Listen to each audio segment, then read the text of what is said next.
The Laura Nyro project, well, Laura Nyro, as I might have mentioned before, is one of my main influences on piano. Some of the first songs I ever learned were Laura Nyro songs.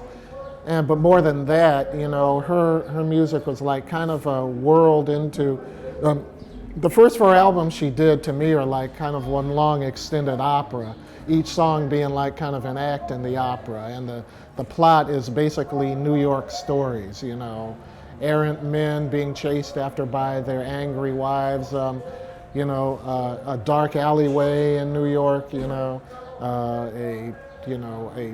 someone, you know, a sensual song about, you know, going to a marketplace and smelling the perfumes there, you know.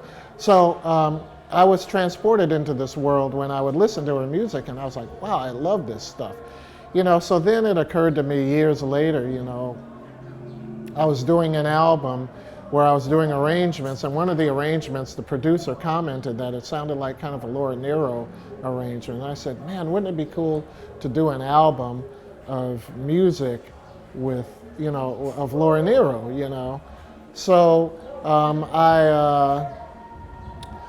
I thought about this, and I sat on it for 15 years because on the one hand, I could either do it instrumentally, or I could do it with vocalists, but I didn't want to have just one vocalist because I didn't want to put it on that person to be compared to Laura Nyro, because she's such an iconic figure that people would inevitably compare the two. So I made it like 10 songs with 10 different vocalists, and I wanted to do that, but I didn't have the funds to make that happen, you know, and I didn't have the temperament to deal with 10 singers, you know.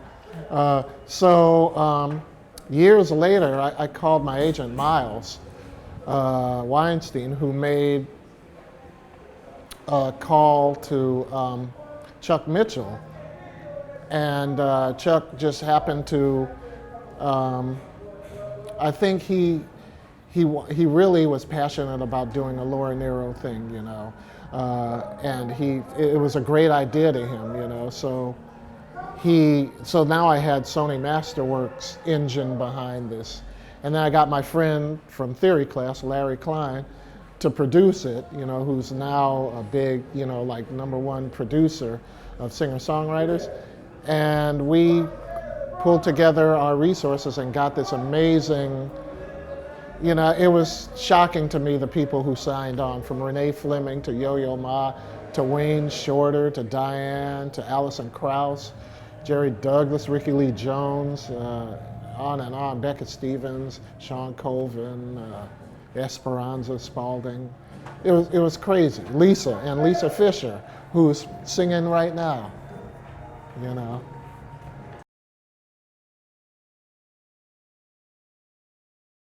I don't know, I mean, right now I'm doing, I have a dual existence as a jazz performer, but also as a classical composer, and I have 3 commissions going on right now, and some arrangements that I'm doing for Long Long, you know. Doing some arrangements for Long Long, I'm doing, and Larry Klein's producing that project. I'm doing a piece for a string quartet. I'm doing another piano quintet for string quartet, and me playing the Ying Quartet, who is a frequent collaborator of mine. They're amazing. And then I'm writing a piece for big band for the university,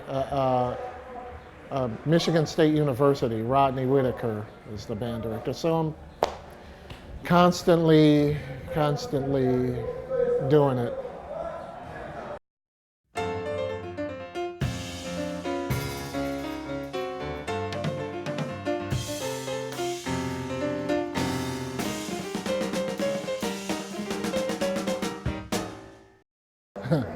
Billy Childs.